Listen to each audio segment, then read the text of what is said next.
السلام علیکم ورحمۃ اللہ وبرکاتہ۔ اعوذ باللہ من الشیطان الرجیم۔ ولا یأتلی اولو الفضل منکم والسعة ان یؤتوا اولی القربى والمساکین والمہاجرین فی سبیل اللہ ولیعفوا ولیصفحوا الا تحبون ان یغفر اللہ لکم واللہ غفور رحیم۔ ہماری اسلامی بہنوں اور دیگر مشاہدین کرام و سامعین کرام، اللہ تعالیٰ اپنے فضل اور مہربانی سے کثرت کے ساتھ قرآن کی تلاوت کرنے اور اس کے معنی اور مفہوم اور مطلب کو سمجھنے کی توفیق عطا فرمائے، اور قرآن مجید کو ہمارے دلوں کے لیے نور بنا دے، آمین۔ آج کے اس ہفتہ واری کلاس کے اندر سورہ نور کی آیت کریمہ تلاوت کی گئی ہے، اور اسی آیت کے بارے میں کچھ باتیں بتلائی جائیں گی۔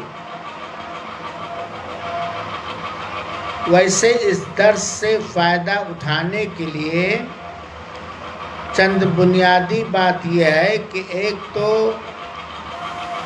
کلاس بہت ہی غور اور دھیان سے سنا جائے، اور پھر جا کر ہفتہ واری کلاس ہے، ہفتہ بھر کے اندر دھیرے دھیرے تھوڑا تھوڑا آیتوں کا ترجمہ اور مختصر تفسیر پڑھنے کی کوشش کی جائے، اور اگر کوئی بات سمجھ میں نہ آئے تو اگلے کلاس میں پوچھ لیا جائے، تو انشاءاللہ خاطر خواہ فائدہ ہوگا۔ اور سب سے بڑا فائدہ دینی اور ایمانی یہ ہے کہ ایسے درس میں اخلاص کے ساتھ حاضری بہت ہی بڑا کار خیر اور بڑا ثواب کا کام ہے۔ یہ سبزی والے بھی آ کر کے یہیں سب پک پک پک پک کرنے لگتے ہیں۔ مائک بند کر لو بھائی تم۔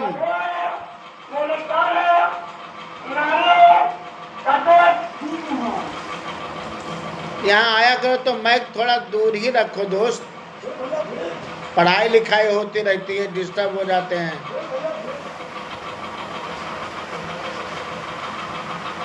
تو بہرحال چونکہ روڈ پہ گھر ہے تو کچھ نہ کچھ لگا رہے گا۔ اللہ تعالی سورہ نور کے اندر ایک نہایت اہم عام رہنمائی عطا فرماتا ہے۔ ارشاد باری تعالی ہے وَلَا يَأْتَلِ أُولُو الْفَضْلِ مِنْكُمْ وَالسَّعَةِ أَنْ يُؤْتُوا أُولِي الْقُرْبَى وَالْمَسَاكِينَ وَالْمُهَاجِرِينَ فِي سَبِيلِ اللَّهِ وَلْيَعْفُوا وَلْيَصْفَحُوا أَلَا تُحِبُّونَ أَن يَغْفِرَ اللَّهُ لَكُمْ وَاللَّهُ غَفُورٌ رَحِيمٌ۔ سب سے پہلے آیت کریمہ کا سیدھا سادھا ترجمہ اور مطلب ارتھ سمجھ لیں۔ اللہ تعالیٰ کہتا ہے تم میں سے جو دل کے کشادہ ہوتے ہیں، جو بزرگی والے ہوتے ہیں، تم میں سے جو دل کے کشادہ ہوتے ہیں، شرافت اور بزرگی والے ہوتے ہیں، انہیں اپنے قریب کے رشتہ داروں، قرابت داروں اور مسکینوں اور مہاجروں کو اللہ کی راہ میں دینے سے قسم نہیں کھا لینی چاہیے. یعنی جو شریف لوگ ہیں، سنجیدہ لوگ ہیں، کشادہ دل ہیں، ان کے لیے یہ بات مناسب نہیں ہے کہ وہ فقیر و مسکین مہاجروں کو اللہ کی راہ میں دینے سے قسم نہیں کھانی چاہیے. فقیروں اور مسکینوں کو دیتے رہنا چاہیے. آگے ہے بلکہ معاف کر دینا اور درگزر کر دینا چاہیے. کیا تم نہیں چاہتے ہو کہ اللہ تعالیٰ تمہارے قصور معاف فرما دے؟ کیا تم یہ پسند نہیں کرتے ہو کہ اللہ تعالیٰ تمہاری کمیوں کو، تمہاری غلطیوں کو، تمہارے قصور کو معاف فرما دے؟ واللہ غفور الرحیم، اور اللہ قصور واروں کو، کمی کرنے والوں کو معاف کرنے والا اور بڑا ہی مہربان ہے. یہ آیت کا سادہ سا ترجمہ ہوا. دراصل معاملہ یہ ہے کہ اماں عائشہ رضی اللہ تعالی عنہا پر جو منافقوں نے ایک جھوٹی تہمت اور بہتان لگائی، تو کچھ سیدھے سادھے مسلمان بھی اس چپیٹ میں آ گئے. بات سمجھتی ہیں آپ لوگ نا؟ کچھ سیدھے سادھے ایمان والے، نیک دل، بھولے بھالے مسلمان بھی منافقوں کی سازش میں اور اس جھوٹی بہتان میں چپیٹ میں آ گئے. انہی میں سے ایک صحابی تھے جو اس چپیٹ میں آ گئے تھے. ان کا نام تھا مصطح. ان کا نام تھا، پہلے نام آ چکا، مصطح. یہ حضرت مصطح علیہ السلام رضی اللہ تعالی عنہ بھی منافقوں کے اس سازش میں، بہتان تراشی میں ملوث ہو گئے. اور یہ مصطح، حضرت مصطح، میم سین طا حا، یہ ان مہاجرین میں سے تھے، ان لوگوں میں سے تھے جو ہجرت کرنے والے تھے اور نہایت بیچارے فقیر تھے، غریب تھے، قلاش تھے. اور حضرت مصطح رضی اللہ تعالی عنہ یہ سیدنا ابو بکر رضی اللہ تعالیٰ عنہ کے خالہ زاد بھائی بھی تھے.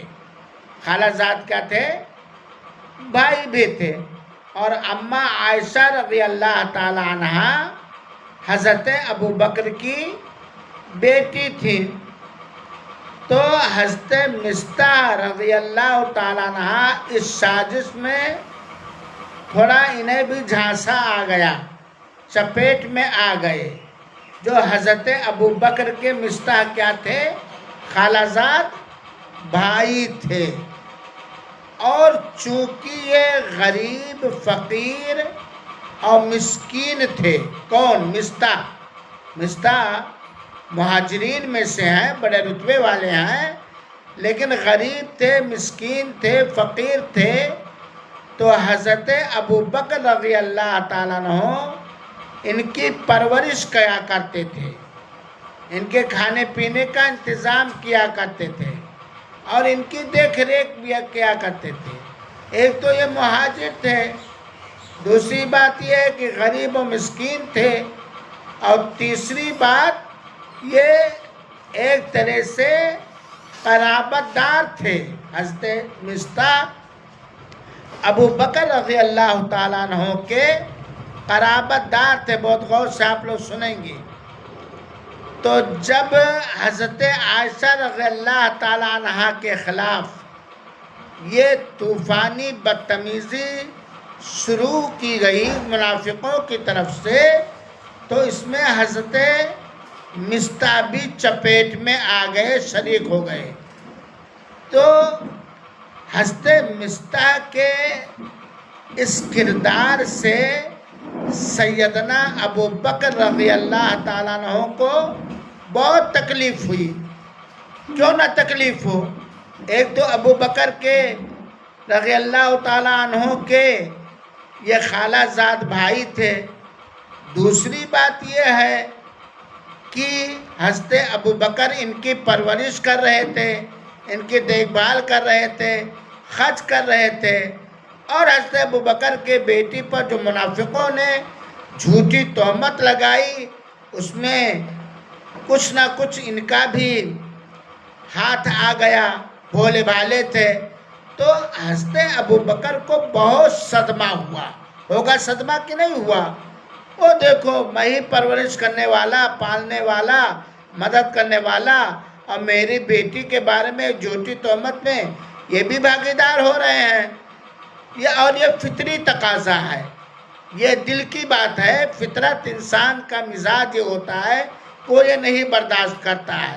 چنانچہ جب حضرت عائشہ رضی اللہ تعالی عنہ پر آیت براءت، حضرت عائشہ کے بارے میں آیت براءت جب نازل ہوئی، اور ساتویں آسمان سے اللہ تعالیٰ جو علام الغیوب ہے، اللہ تعالیٰ نے حضرت عائشہ کو بری قرار دیا کہ بے قصور ہے، جھوٹی تہمت ہے۔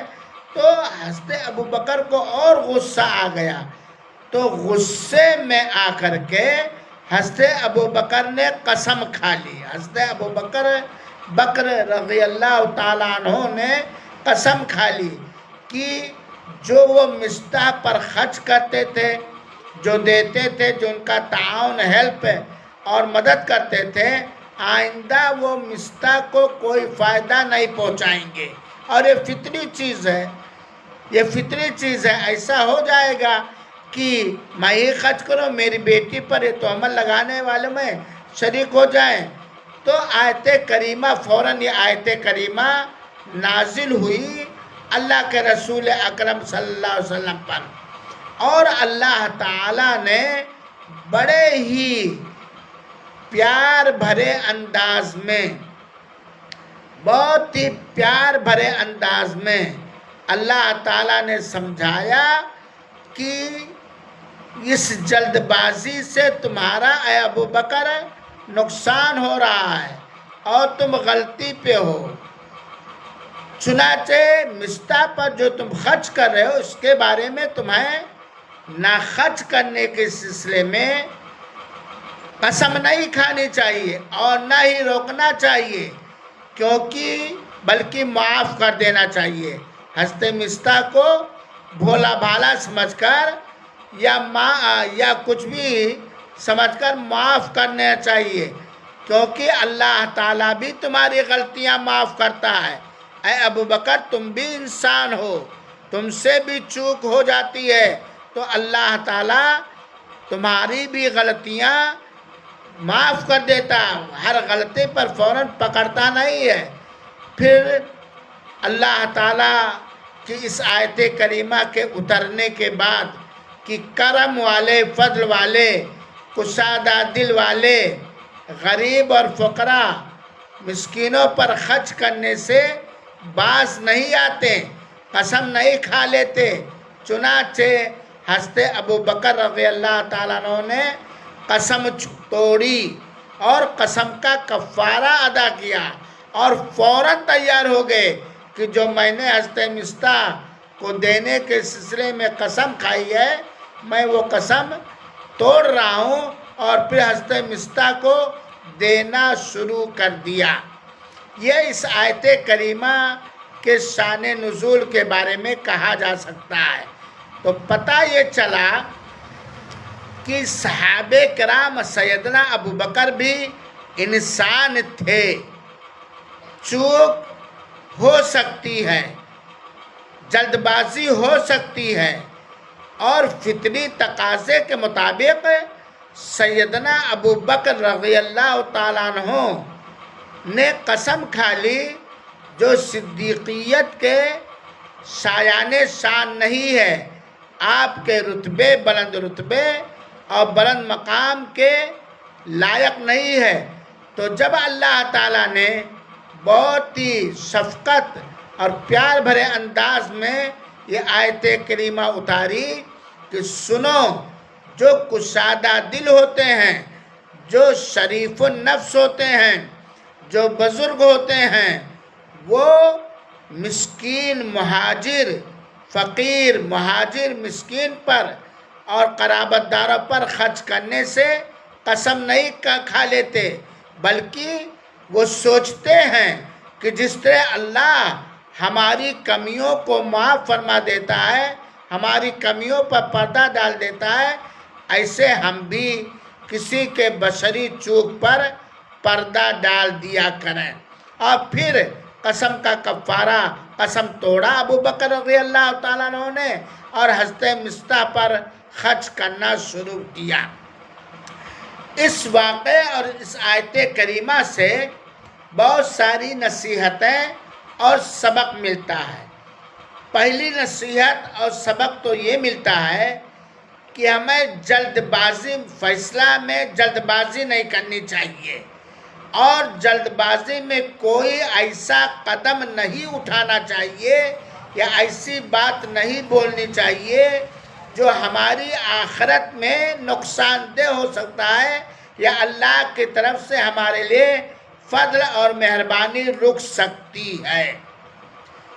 دوسری بات یہ ہے، یہاں سے میں یہ مسئلہ بھی استنباط کرتا ہوں کہ ہمیشہ غریب رشتہ داروں کے ساتھ شفقت اور محبت کا برتاؤ کرنا چاہیے، اور یہ بھی سمجھ لینا چاہیے کہ جن پر ہم خرچ کر رہے ہیں، جن کا ہم تعاون کر رہے ہیں، جن کا ہم ہیلپ کر رہے ہیں، ان سے تکلیف پہنچ سکتی ہے۔ اور آج اگر سماج اور معاشرے کے اندر دیکھا جائے تو جن پر آپ زیادہ خرچ کریں گے، جن کا زیادہ خیال رکھیں گے، چاہے وہ قرابت دار ہوں، رشتہ دار ہوں، سگے بھائی ہوں، سگی بہنیں ہوں، کوئی بھی ہوں، یا گاؤں محلے ٹولے کے لوگ ہوں، ان سے ضرور تکلیف پہنچتی ہے۔ اور اللہ ایک طرح سے یہ آزمائش کے طور پر کرتا ہے کہ یہ دیتا تھا اللہ کے لیے کیا یا رشتہ داری کے ناطے دیتا تھا، تو جن کو آپ دے رہی ہیں، خرچ کر رہی ہیں، ان سے تکلیف پہنچنا بعید نہیں ہے، بلکہ زیادہ تکلیف پہنچ سکتی ہے۔ دوسری بات یہ معلوم ہوئی کہ دینے والا ہاتھ، یہ اوپر والا ہاتھ، یہ بلند ہاتھ ہوتا ہے۔ دینے والے، اللہ کی راہ میں خرچ کرنے والے، رشتہ داروں پر خرچ کرنے والے اس کی پرواہ نہیں کرتے ہیں یا نہیں کرنا چاہیے، کیونکہ وہ کشادہ دل ہوتے ہیں، وہ شریف النفس ہوتے ہیں، وہ بزرگ ہوتے ہیں۔ وہ کر نیکی دریا میں ڈال، کر نیکی دریا میں ڈال۔ ہاں الگ بات ہے کہ ان کے شر اور فساد اور فتنوں سے بچنے کے لیے دوسرا انتظام کرتے ہیں، دوسرا پربند کرتے ہیں۔ چوتھی بات ہمیں یہ بات معلوم ہوئی، اور خاص طور پر مردوں کو بھی اس پر دھیان دینا چاہیے، اور عورتوں کو خاص طور پر، کیونکہ یہ فطرت مردوں میں بھی ہے اور عورتوں میں بھی ہے کہ ہر سنی ہوئی بات کو دوسرے سے نقل نہیں کرنا چاہیے، ہر سنی ہوئی بات پر یقین نہیں کر لینی چاہیے، ہر سنی ہوئی بات پر یقین کر کے کسی کے چال چلن کیریکٹر کو پر شک اور شبہ نہیں کرنا چاہیے، کیونکہ زمانے رسول میں صحابہ کرام میں بھی اس طرح کی جب بات آئی تو کچھ چپیٹ میں آ گئے، اس کا ذکر اللہ نے کہا۔ اور آج کے اس بگڑے ماحول میں جہاں اکثر زبان غیبت کرنے والی ہوتی ہے، تہمت لگانے والی ہوتی ہے، جہاں اکثر زبان اول فول بکنے والی ہوتی ہے، جہاں اکثر زبان دنیاوی منفعت نہ ملنے کی وجہ سے بیجا تہمت لگانے والی ہوتی، اور تحقیق کرنا چاہیے اور چھان بین کرنا چاہیے، ورنہ ہر سنی ہوئی بات منہ در منہ نہیں پھیلانا چاہیے۔ اور آخری بات، بار بار میں یہ کہتا ہوں کہ صحابہ کرام رضوان اللہ اجمعین، جن کی تعداد حسب اختلاف 1400 یا 1024 ہے، اور صحابیات، ان کے درمیان ان کے زمانے میں جو کچھ ہوا ان کے بارے میں زبان درازی نہیں کرنی چاہیے، من میں غلط بات نہیں لانی چاہیے، غلط گس اور اندازہ نہیں کرنا چاہیے کہ ہو سکتا ایسا ہو سکتا ایسا ہو۔ اور خاص طور پر جو امت کی مائیں ہیں، ازواج مطہرات ہیں، اللہ کے رسول اکرم صلی اللہ علیہ وسلم کی بیویاں ہیں، ان کے بارے میں تو دل دماغ بالکل صاف رکھنا چاہیے۔ صحابہ کرام کے بارے میں، خلفائے راشدین کے بارے میں، عمومی طور پر سارے صحابہ کرام کے بارے میں دل دماغ بہت صاف ستھرا رکھنا چاہیے۔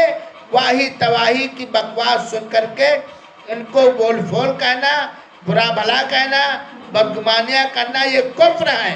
یہ بہت ہی بدبخت لوگ ہیں۔ ہم جس شہر میں بیٹھ کر درس دے رہے ہیں یا ہم درس سن رہے ہیں، اس شہر میں ایک قوم ہے جن کو آپ جانتے رافضی کہا جاتا ہے یا ناصبی کہا جاتا ہے۔ کچھ لوگ ہیں جو اماں عائشہ رضی اللہ تعالیٰ عنہا پر، جن کی براءت اللہ تعالیٰ نے سورہ نور کے اندر قیامت تک تلاوت کی جانے والی قرآن مجید کے اندر اتارا، صاف بری قرار دیا، ان کے بارے میں بدگمانیاں رکھتے ہیں، بہتان تراشیاں کرتے ہیں، اول فول بکتے ہیں، گالی گلوچ بکتے ہیں، اور خلفائے راشدین حضرت ابوبکر، حضرت عمر اور دیگر صحابہ کرام کو معلوم کیا کچھ کہتے ہیں۔ اور کچھ ایسے لوگ بھی تھے یا ہو سکتا ہے ان کے کچھ شاگرد تھے یا ان کے شاگرد ہوں، جو دنیا کمانے کے لیے، شہرت کے لیے، ناموری کے لیے اماں عائشہ پر، صاحبین پر، خلفائے راشدین پر اور دیگر صحابہ کرام پر، حضرت ابو ہریرہ، حضرت مغیرہ بن شعبہ اور دیگر صحابہ کرام پر بڑا بکواس کیا ہے۔ دل نہیں گوارا کرتا کہ ایسے شخص کا زبان سے میں نام لوں، ایسے آدمی کا جو ہمارے صحابہ کرام کو برا بھلا کہہ کے گیا، اماں عائشہ پر بہتان لگانے والوں کی آواز میں آواز ملایا، تحقیق اور چھان بین سے دور رہا۔ تو یہ چند نصیحتیں اس آیت کریمہ سے ملی کہ اگر رشتہ داریوں میں کوئی اختلاف ہو جائے، کوئی بھی مت بھید ہو جائے، اور ہم ان کا اگر خیال رکھتے ہیں داد و دہش کے ذریعہ، صدقات و خیرات کے ذریعہ، دیگر تعاون کے ذریعہ، تو ہمیں اپنا ہاتھ نہیں اٹھانا چاہیے اگر ہم کرم والے اور فضل والے ہیں۔ لیکن اس سے کوئی غلط معنی یہ بھی نہ نکالے کہ ایک ظالم رشتہ دار ہے، اگر آپ اس کو دیتے رہیں تو اور ظلم کرتا رہے گا اور زیادتی کرتا رہے گا، ناحق بنا منفعت کے حسد میں، نفرت میں، اور وہ زیادتی کرتا رہے گا، تو اس سے تھوڑا احتیاطی طور پر بچنے کی صلاح دی جاتی ہے۔ آگے اللہ تعالیٰ نے فرمایا، اب اس آیت کریمہ کے بعد والی آیت آپ لوگ سنیں اور پڑھیں۔ اللہ تعالیٰ فرماتا ہے، ان الذین یرمون المحصنات الغافلات المؤمنات لعنوا فی الدنیا والآخرہ وَلَهُمْ عَذَابٌ عَظِيمٌ۔ یقیناً کسی صاف ستھری، پاک و صاف ستھری سیرت اور عادت والی عورت جو ایمان والی ہے، اسلام والی ہے، بالکل بدکاری فحشکاری سے دور ہے، کروڑوں میل دور ہے، اس کے خواب و خیال میں اس طرح کی گندگی نہیں ہے۔ اگر اسے بدکاری کی فحشکاری کی تہمت لگائی جائے تو تہمت لگانے والا دنیا اور آخرت میں ملعون ہوگا اور اس کے لیے دردناک عذاب ہوگا، اس کے لیے دردناک عذاب ہوگا۔ اگر پاک دامن صاف ستھری اچھے کیریکٹر کی مومنہ عورت پر شہوت پرستی یا بدکاری یا زناکاری کی تہمت لگانے والا کافر ہے تو وہ تو دنیا میں بھی اس پہ لعنت ہوگی اور آخرت میں بھی ہے اور اس کے لیے دردناک عذاب ہے۔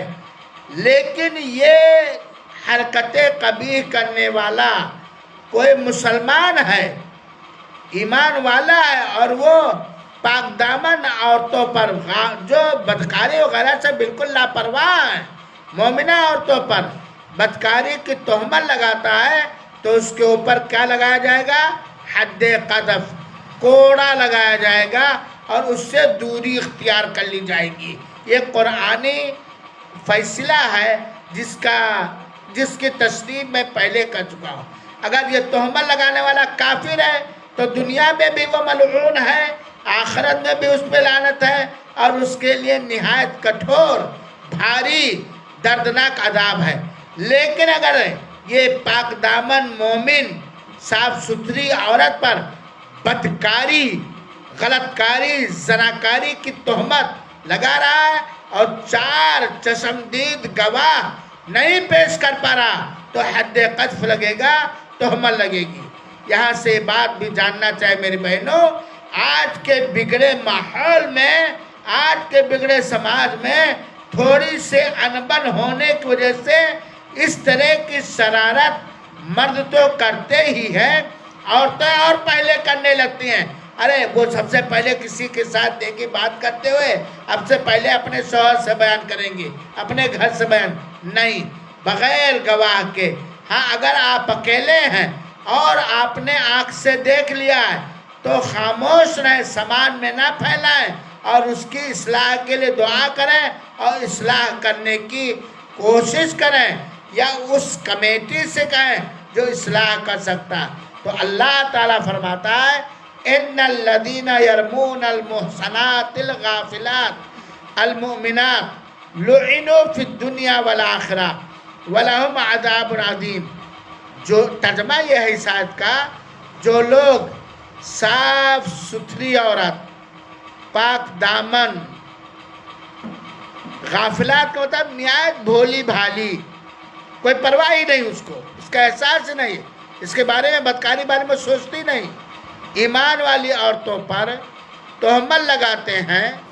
جو لوگ بھی صاف ستھری چال، پاک دامن، بھولی بھالی، ایمان والی عورتوں پر تہمت لگاتے ہیں وہ دنیا اور آخرت میں ملعون ہیں، ان پر لعنت بھیج جائے گی۔ دنیا اور آخرت میں وہ ملعون ہیں اور ان کے لیے بڑا بھاری عذاب ہے، بہت بھاری عذاب ہے۔ اب یہ تہمت لگانے والوں میں 2 طرح سے ہو سکتے، یا تو مسلمان یا تو کافر۔ کافر ہیں تو ان کے لیے تو آخرت میں عذاب ہے ہی، ملعون ہے ہی، لیکن اگر وہ اسلام والے ہیں، مومن ہیں، تو ایسی صورت میں گواہ نہیں پیش کر پاتے ہیں تو ان کے اوپر حد قذف لگایا جائے گا۔ اور ساتھ ہی ساتھ یہ بات بھی معلوم ہونی چاہیے کہ کچھ بھی ہو جائے، جس طرح ہمیں اپنی عزت پیاری ہے، جس طرح ہمیں اپنی عزت پیاری ہے، ہمیں دوسروں کی بھی عزت کا خیال رکھنا چاہیے اور کسی پر تہمت نہیں لگانی چاہیے، اس سے ہمیں بچنا چاہیے۔ یہ خاص طور پر یہ بات معلوم ہوئی۔ اسی طریقے سے ہم یہ بات بھی جان لیں کہ اللہ تعالی نے جو آنکھ دیا ہے، جو زبان دی ہے، جو ہاتھ دیا ہے، جو پیر دیا ہے، جس سے ہم یا تو نیکیاں کرتے ہیں یا تو بدی اور برائی کرتے ہیں، یا تو سچی بات بولتے ہیں یا جھوٹی یا غیبت. بہرحال یہ اعضاء، یہ زبان، یہ ہمارے ہاتھ، یہ ہمارے پیر ہمارے خلاف، ہمارے ہی کرتوت پر روز قیامت کیا کریں گے؟ گواہی دیں گے. کہیں گے، یہ آنکھ ہماری کہے گی اے اللہ تو نے عطا رحمان سعیدی کے ماتحت کر دیا تھا، یہ جدھر چاہتا تھا میں، یہ بادشاہ تھا، جدھر چاہتا تھا اٹھاتا تھا. یہ ہاتھ کہے گا، یہ پیر کہے گا آج اللہ تعالیٰ نے مجھے زبان دی ہے تو یہ گواہی دیں گے. چنانچہ ہمیں اپنی زبانوں کی، اپنے ہاتھوں کی، اپنے پیروں کی اور جسم کے اندر جتنے اعضاء و جوارح ہیں سب کی حفاظت کرنی چاہیے.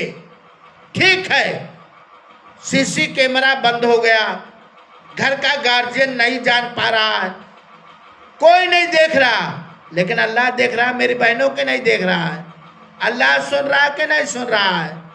ہر حرکت، ہر سانس اللہ، بلکہ سوچ کو بھی اللہ تعالیٰ جانتا ہے.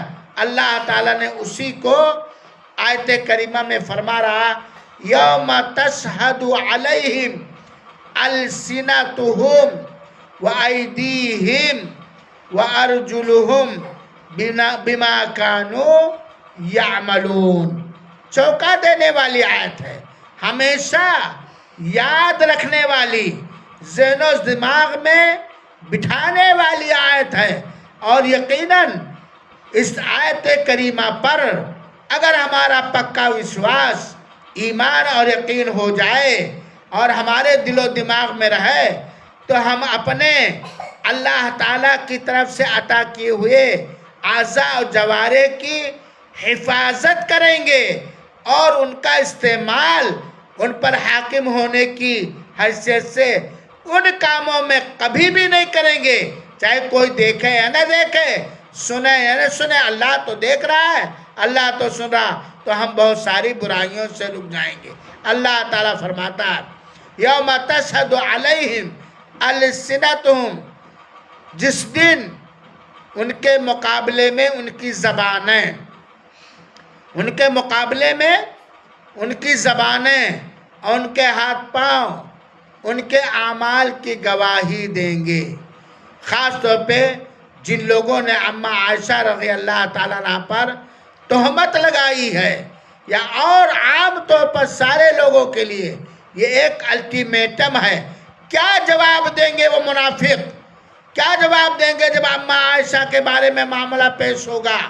یا وہ منافقوں کے ساتھی، گلے پھاڑنے والے، اماں عائشہ پر تہمت لگانے والوں کا ساتھ دینے والے آج بھی چلا رہے، کیا کہیں گے جب یہ زبان گواہی دے گی، یہ ہاتھ گواہی دے گا، یہ پیر گواہی دے گا؟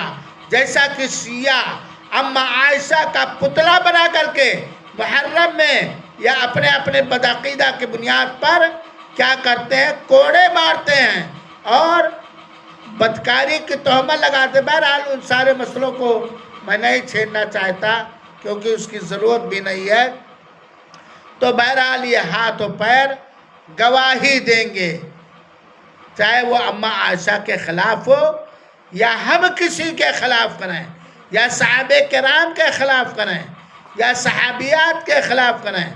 اور تہمت کی سزا تو ملنی ہی ملنی ہے، دنیا میں بھی اور آخرت میں بھی یہ سزا ملنی ہی ملنی ہے. اللہ تعالیٰ نے قرآن کریم میں اس طرح کی باتیں مختلف جگہوں پر بھی فرمائی ہے. آگے اللہ تعالیٰ فرماتا ہے تو کیا کرنا چاہیے؟ ہمیں اعضاء اور جوارح کی کیا کرنے چاہیے بہنوں؟ حفاظت کرنی چاہیے.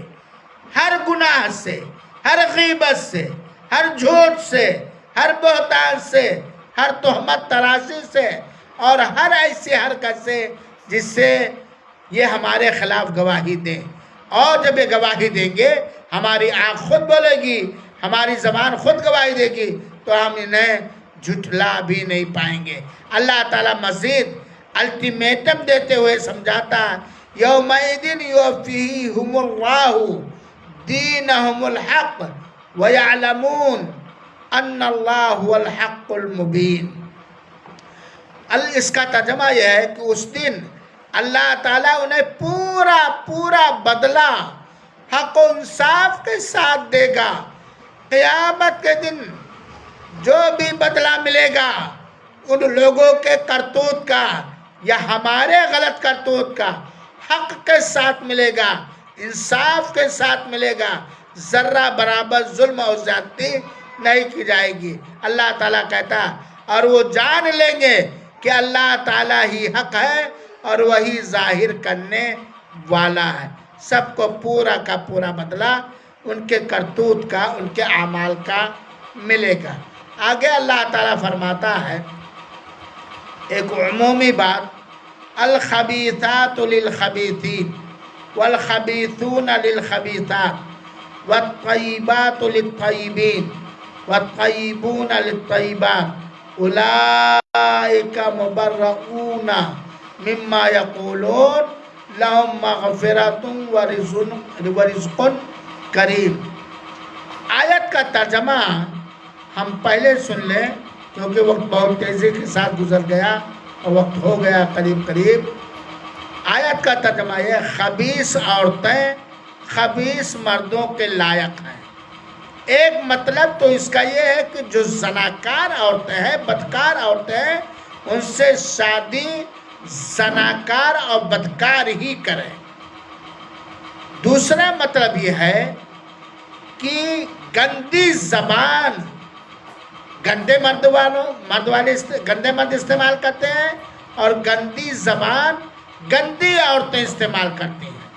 پاک و صاف زبان پاک صاف مرد استعمال کرتے ہیں، اور پاک و صاف زبان پاک صاف عورتیں استعمال کرتے ہیں۔ جو جیسا وہ ویسا، ہاں، ٹٹ فار ٹیٹ۔ اب ہم کہیں بیٹھیں گے، ہم نیک اگر ہیں، اچھے ہیں، کوئی خبیث بات سنیں گے تو ہم فوراً کیا کریں گے؟ یا تو اس مجلس سے اٹھ جائیں گے یا چپ کر دیں گے یا چپ ہو جائیں گے۔ تو اللہ تعالیٰ کہتا ہے خبیث عورتیں خبیث مردوں کے لائق ہیں۔ ایک مطلب تو میں نے بتلایا جو آیت کریمہ میں الزانیۃ لا ینکح الا زانی ایک عام بات ہے، اور خبیث مرد خبیث عورتوں کے لائق ہے۔ اگر مرد بدکار اور زناکار ہے، اس کی عادت یہ ہے، تو ایسی عورت اس کو شادی میں ملنی چاہیے، ایسی عورت سے وہ شادی کرتا ہے یا کرے گا۔ جیسا کہ الزانیۃ لا ینکح الا زانی پر میں روشنی ڈال چکا ہوں۔ اور اللہ تعالیٰ فرماتا ہے اور پاک مرد پاک عورتوں کے لائق ہے۔ پاک مرد، صاف ستھرا مرد، اچھے کریکٹر، اچھے چال و چلن، اچھے اخلاق و کردار کا مرد، اچھے اخلاق و کردار، اچھے کریکٹر اور چال چلن عورت کے لائق ہے۔ اور ایسے ہی پاک لوگوں کے متعلق جو بھی ہے، اللہ تعالیٰ نے فرمایا اولئک مبرؤون مما یقولون، یہ منافق یا منافق کے سہیوگی دل، غیر مسلم یا آج تک جو بات کہتے ہیں، یہ عائشہ رضی اللہ تعالیٰ عنہ، حضرت صفوان بن معطل رضی اللہ تعالیٰ عنہ، اور یہ سب بری ہیں، بالکل مبرؤون مما یقولون۔ جو یہ لوگ تہمت لگاتے ہیں اس سے یہ بالکل بری ہیں۔ لہم مغفرۃ ورزق کریم، اور اس تہمت سے بری ہونے کی وجہ سے ان کے لیے اللہ تعالیٰ کی جانب سے مغفرت، بخشش ہے اور رزق کریم ہے، اچھا رزق ہے جنت کے اندر، بری ہیں۔ دیکھو میری بہنوں، یہاں آیت کریمہ کے آخری ٹکڑے سے ایک بات معلوم ہوتی ہے جو یاد رکھنا چاہیے کہ جیسے کرنی ویسے بھرنی۔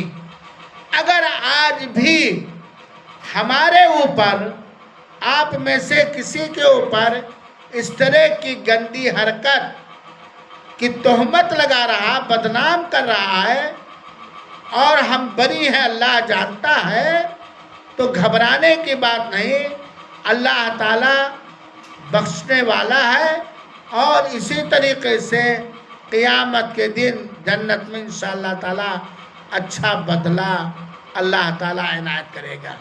بہرحال یہ چند آیتیں تھیں، اس کا ترجمہ و خلاصہ میں نے بیان کیا۔ اب آگے انشاءاللہ العزیز کچھ آیات اگلے ہفتے میں بیان کروں گا۔ ذرا آپ لوگ ان آیتوں کا ترجمہ پڑھ لیں گے، سمجھ لیں گے، اور اگر کوئی بات نہیں سمجھ میں آئی ہے تو ہم اسے دوبارہ پوچھ لیں گے، انشاءاللہ میں اگلے درس میں بتا دوں گا۔ جانتی ہیں طبیعت خراب ہے، بہت جلدی تھک جاتا ہوں، اب وہ طاقت نہیں رہے گی جو پہلے تھی کہ گھنٹہ 2 گھنٹہ 3 گھنٹہ بولتا رہوں، اس لیے معاف کریں گی۔